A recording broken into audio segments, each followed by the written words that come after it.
Hello everybody, this is Roger from Roger's Reviews. I had a friend borrow a vehicle. I lived in Phoenix, Arizona, and I was on a trip.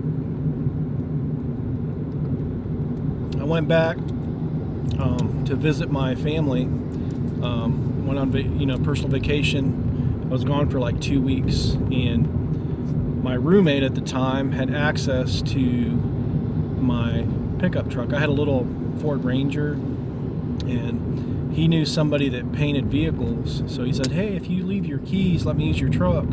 I'll have my buddy put a brand new paint job on your truck, for cost, basically. And I was like, okay, cool, because he owed me a little bit of money, and I knew I was not going to get the money out of him, so I figured, well, at least I'll get a paint job out of it, get some of my value back from what he owed me.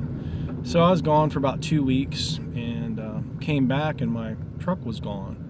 So I said, hey, where's my truck at? He's like, oh, it's in the paint shop. I just turned it in before you get back, and it's going to be a few days. They're getting to it. They got to do some body work and fix a few dents here and there, whatever. Well, a week went on, still no truck. Finally, I think it was like 3 weeks. I'm like, listen, man, I need my truck back. Where's it at?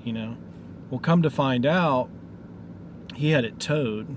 Something happened. He was doing something with it shouldn't have been doing, and cops had it towed somewhere.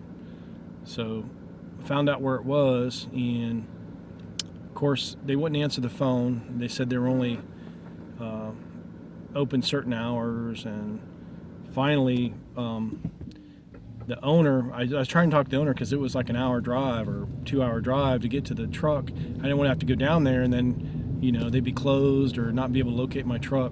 Well, they put me on the wild goose chase, and they said, like, oh, the owner's not in, he can't answer the phone, he's in the yard, he's out, you can't get the phone, he's out on a call, blah blah blah.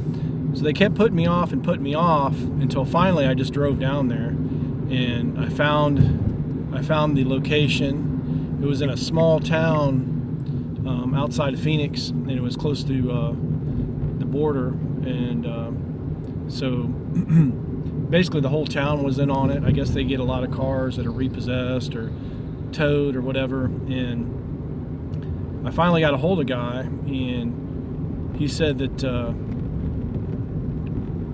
I owed like some astronomical amount on my vehicle. And I'm like, well, how long has it been here? And he said it'd been here for like a month, or I guess a month and a half, whatever it was. And I said, listen, I'm willing to pay for my truck, and I'll pay. I said, it's one of my only vehicles, and I need it. And what do you want? Well, I think it was like $1,500 or $1,700, I forget what it was. I told him, I said I would pay it, and I'd write him the check. I just need to know who to make it out to. Well, come to find out that he didn't have my truck. He had already sold my vehicle.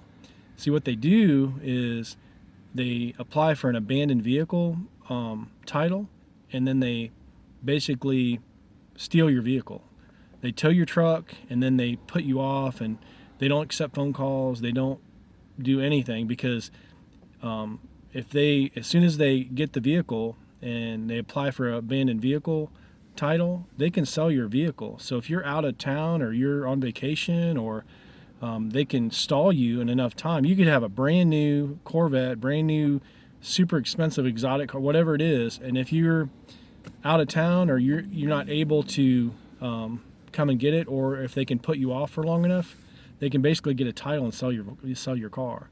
So thank God that I didn't have a super expensive vehicle, because they legally stole my vehicle, and the whole town's in on it, because I went down to the title office and blah blah. Everybody knows who they are.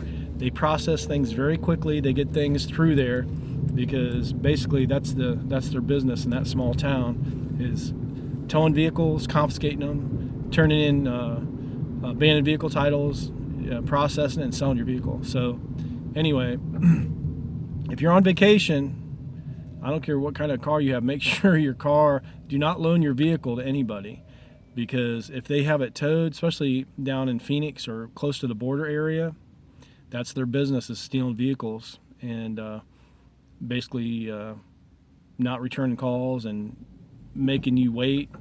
Because I think it's like, I don't know what the exact time limit is. I think it's like 14 to 28 days. And if nobody responds and the paperwork goes through, they can steal your vehicle.